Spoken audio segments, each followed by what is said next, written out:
In the last presentation, we completed racing or race around condition in JK flip-flop. I explained you how our output is changing in this manner that we call as the racing, and racing is definitely not a desired output. We don't use racing in anything. So what we use toggling. And the difference between toggling and racing is that racing is an uncontrolled phenomena, whereas the toggling is controlled. So we are having some ways by which we can have toggling out of the racing condition.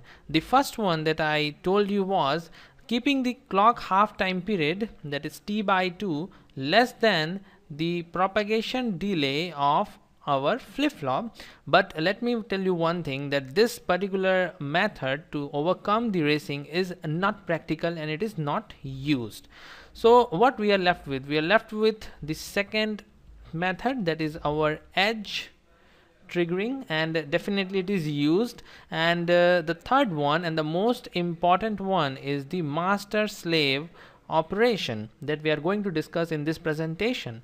And this master slave operation is same as the negative edge triggering. So let me write this important point so that you may remember this thing.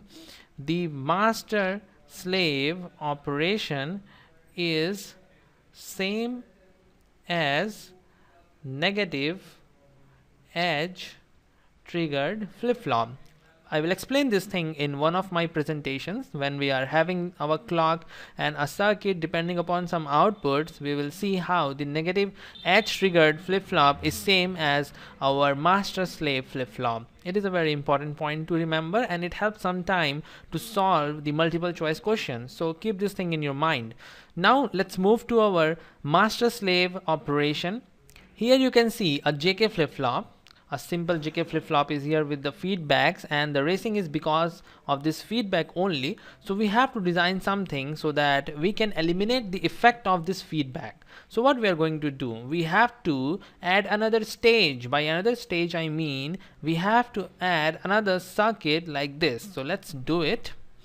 It will be clear in a minute. So I need to remove this feedback. So let's do it first.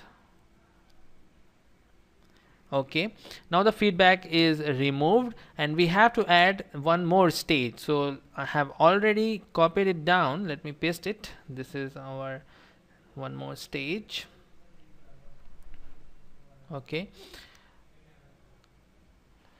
now let us connect the output to the input of the second stage like this. And now let us connect the feedback to the output of this stage. So what we have done, instead of having this input to this gate from here, the output of the first stage, we have connected the feedback to the output of the second stage. So this is an important thing in a master slave flip-flop.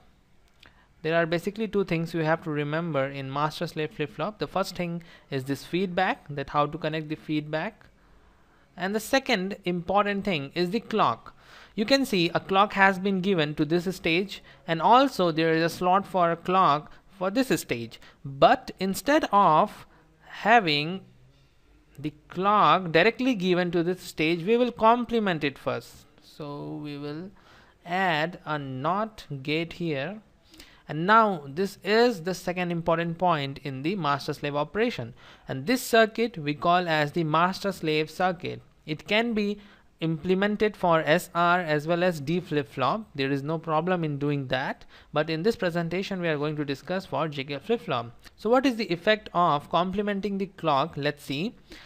For example, if J is 1, K is 1 and clock is high, so what will happen? This first stage, these are actually the two flip-flops. This one is my flip-flop 1, this one is my flip-flop 2, and this flip-flop I call as the master. So let me write it down.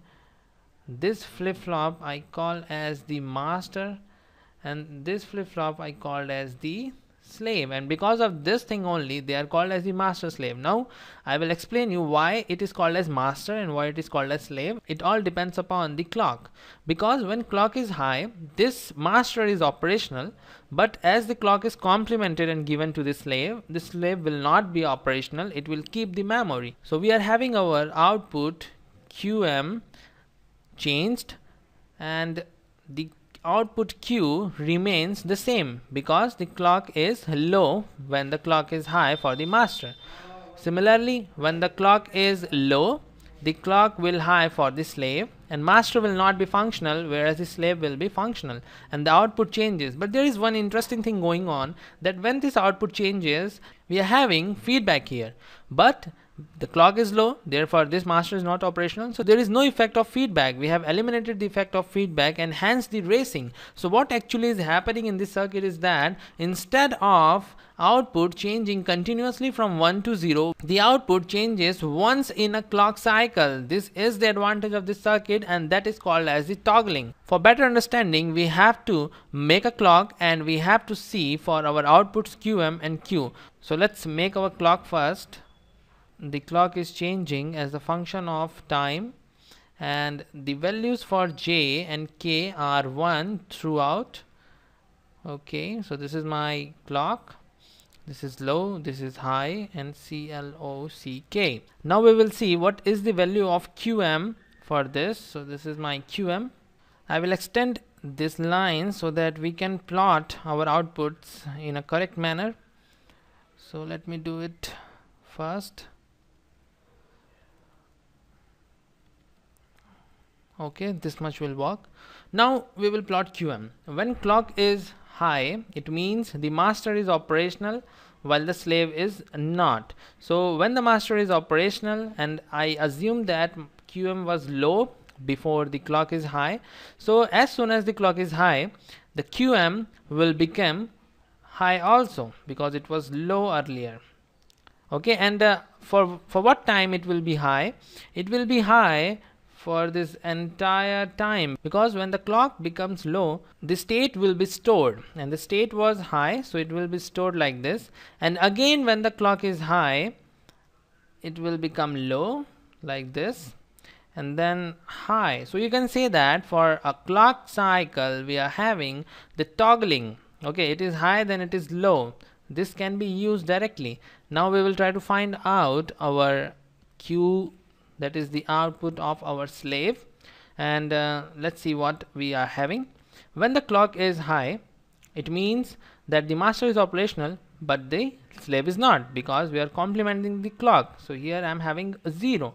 So if 0 was the output previously, I am having a 0 stored till the clock is high, and when the clock is low, 0 here, I am having 1 here. It means the slave is operational, so it will go high and it will remain high until the clock again became low. So low and then high. So this is what we are having as the output of our master and output of our slave, and you can clearly see that we have overcome this racing. The output is not changing continuously from 0 to 1, but it is changing once in a cycle.